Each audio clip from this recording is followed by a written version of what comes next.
देश में इंडिया गठबंधन में तृणमूल कांग्रेस के इकलौते उम्मीदवार ललितेश त्रिपाठी के चुनाव कार्यालय का शुभारंभ हुआ। इस दौरान सपा, कांग्रेस, आप पार्टी के कार्यकर्ता और नेता मौजूद रहे। इस दौरान पत्रकारों से बात करते हुए ललितेश त्रिपाठी ने मोदी सरकार और भाजपा को उम्मीदवार पर निशाना साधा। ललितेश ने कहा कि पूरे देश और भदोही लोकसभा भाजपा और उनके प्रत्याशी से जानना चाहता है कि डबल इंजन की सरकार ने देश और भदोही के लिए क्या किया है। वही भाजपा प्रत्याशी जब जनता के बीच जाएगा तो जनता उनसे सवाल पूछने के लिए तैयार बैठी है। हम जनता को बताने के लिए भी तैयार है कि इंडिया गठबंधन के दलों ने विकास के कार्य किए और खुद हमारे परिवार ने इस क्षेत्र के साथ पूर्वांचल का विकास किया।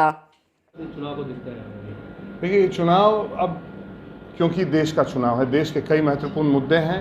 देश जानना चाहता है अपने प्रत्याशियों से कि उनकी सरकार अगर रही है तो उस सरकार की उपलब्धियां क्या है।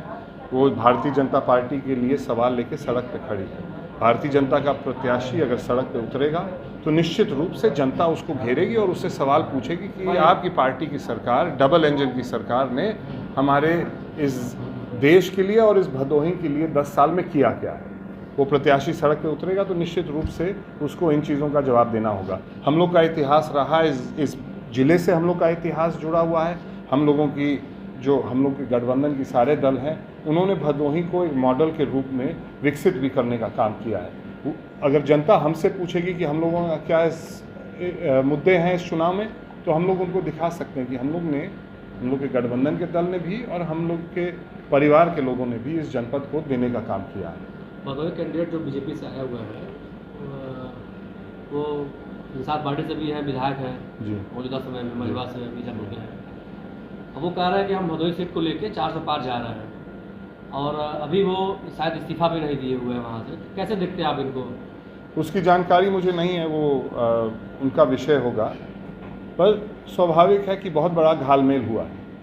वो ये बात सत्य है कि वो दूसरे दल के विधायक हैं और एक दूसरे दल से चुनाव लड़ने जा रहे हैं।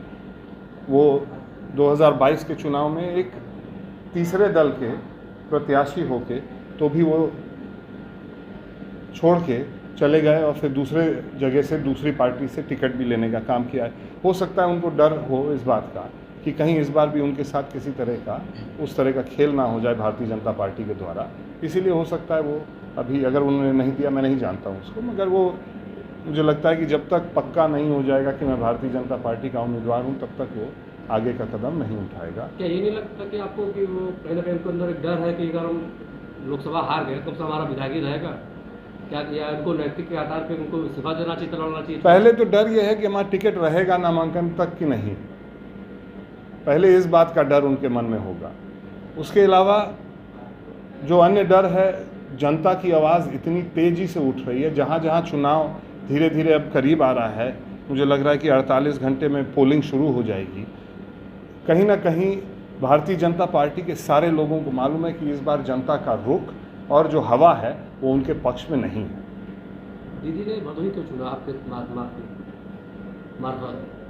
क्या यूपी में कुछ नया करने वाले हैं? नहीं, हम लोग कुछ नया नहीं करने जा रहे हैं। ये मुझे लगता है कि माननीय अखिलेश यादव जी की और आदरणीय ममता बनर्जी की नज़दीकियों के कारण, उन दोनों का एक संबंध इस तरह का था, उसके कारण से एक सीट देने को तैयार हुए माननीय अखिलेश यादव जी। मैं उनको धन्यवाद देता हूँ।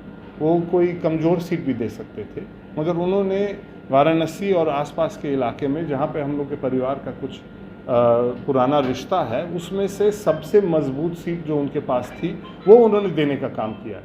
तो ये एहसान मुझे लगता है कि मेरे ऊपर भी है और मुझे लगता है कि क्योंकि ये छठे चरण का है, जहाँ पे हम लोगों का व्यक्तिगत प्रभाव है, जहाँ पे परिवार का प्रभाव है, वो सारी सीटें 7वें चरण में हैं। तो मुझे लगता है कि हो सकता है कि इस चुनाव के बाद मेरा प्रयोग होगा उन सब जगहों में समाजवादी पार्टी के उम्मीदवार को जिताने में। क्या दीदी आएंगे? हम लोग कोशिश कर रहे हैं। हम लोग एक ऐसा संजोग बन गया है कि उत्तर प्रदेश भी 7 चरण में चुनाव हो रहा है और बंगाल भी 7 चरण में चुनाव हो रहा है। हम लोग कोशिश कर रहे हैं। अभी पहला और दूसरा चरण का चुनाव जब वहाँ बंगाल में संपन्न हो जाएगा, तब दीदी से हम लोग की बात होगी कि उनसे डेट लिया जाएगा। मैं आपको सूचित कर दूँगा। ललितेश जी, ये बताइए कि भदोही लोकसभा सीट पे 3 गठबंधन चुनाव लड़ रहे हैं। एक इंडी गठबंधन जी, एक एनडीए जी और एक पीडीएम। इंडिया गठबंधन, हाँ नहीं, इंडी इन्होंने बोला, इंडिया गठबंधन और एक पीडीएम जी।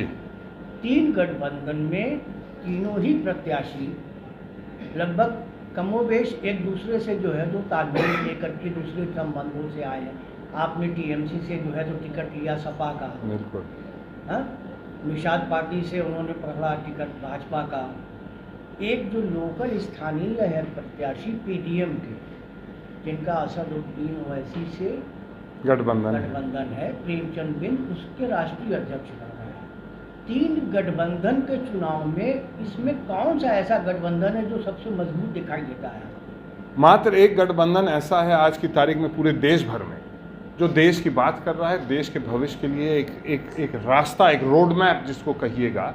मैं उनके शब्द को यूज़ नहीं करना चाहता हूं, मगर वास्तव में अगर आप कांग्रेस का और समाजवादी पार्टी का जो घोषणा पत्र हुआ है, अगर आप उसको देखिएगा तो वो दिखा रहा है कि हम लोग इस देश को किस तरह से और किस तेज़ी से आगे ले जाना चाहते हैं। भारतीय जनता पार्टी का जो घोषणा पत्र है उसके कुछ हिस्से मैंने पढ़े हैं। उन्होंने कोई स्पष्ट और अस्थायी समाधान किसी भी समस्या का अपने घोषणा पत्र में दिया नहीं है। शब्दों का खेल बहुत मजबूत रहता है भाजपा का, शुरू से भाषण जो मिला है भाजपा से वो रहता है, मगर इंडिया गठबंधन के सारे साथी बिल्कुल स्पष्ट हैं अपने घोषणा पत्र में कि हम लोग इस देश को किस तेज़ी से और किस आधार पर आगे बढ़ाना चाहते हैं। इंडिया गठबंधन से एकमात्र उत्तर प्रदेश में प्रत्याशी टीएमसी के टिकट पर आप हैं जी।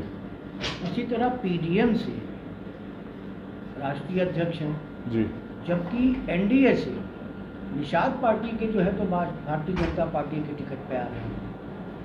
इसमें तीनों में आपको स्थानीय या पार्टी के स्तर पे अगर देखा जाए तो कौन मजबूत दिखाई देता है? आपकी चुनौती कौन है? आपकी लड़ाई किससे? देखिए, भदोही बनारस जिले का हिस्सा था और बनारस जिले का हिस्सा जब विभाजन हुआ, जब 2 अलग अलग जिले हुए, तब भी हम लोगों का रिश्ता नाता यहाँ पे रहा है। हम नहीं जानते हैं और लोगों का क्या नाता रहा है। ये तो निश्चित है कि एक स्थानीय प्रत्याशी पीडीएम के गठबंधन से आया है, मगर स्थानीय और बाहरी जब खोजने लगिएगा